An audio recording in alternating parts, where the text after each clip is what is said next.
Rota uykudan tur.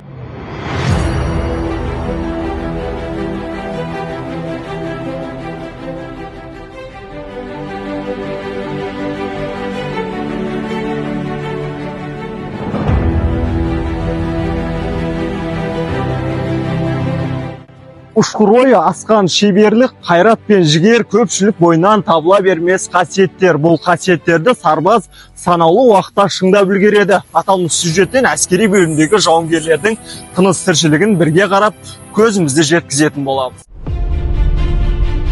Әскерде адам физикалық және рухани түрде шыңдалады. Осы ретте бір сәтке ойланып көріңізші. Сарбаздардың 3 шақырым қашықтықты 12 минутта еңсерсе, белтемірмен ең аз дегенде 18-де тартылады.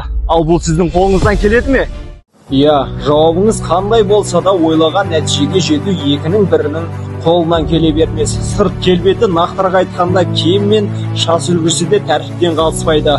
Ал бұл күнделікті жоспарда жақсы көрсеткішке жету үшін таңғы асыңызда нәрлі болуы керек.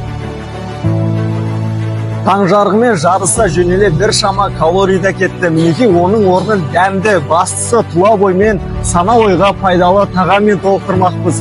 Ас болсын жігіттер.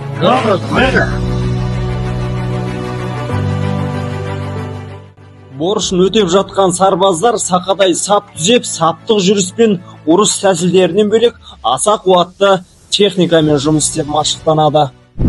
Тәртібіндегі құқықтық ақпараттандыру сабағынан басқа тәрбиелік мәнісі бар кештерде жиі өтеді.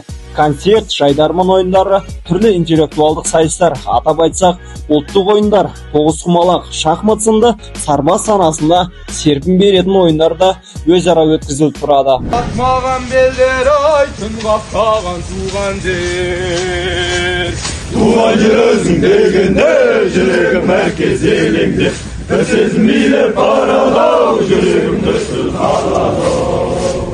Бұрын соңды ауыл аумағынан ұзап ешқайда шыға қоймаған мендей ауыл баласы үшін әскер сияқты үлкен ортаға төбете түскенде қиындықтар да болды әрине. Дегенмен ерік, жігер барлығында жеңет.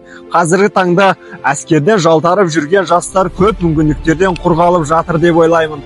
Өйткені әскердің дәмін тартқан әрбір ер жігіт өзіне болашақта не керек екен ажырата біледі. Мен курсант Батырбек Кенжаев, экранның ар жағында отырған болашақ әскер қатарына шақырылушы сарбаздарға әскери өмірдің естен кетпес айрықша сәттері жеткізуге тырыстым. Я жігер, намыс, рух деп ұрандатқан жас жауынгерлеріміз барда, еліміз қашанда бейбіт аспан астында өмір сүрмек. Ендеше жігіттер, не тұрыс, біздің қатарымызға қосыл.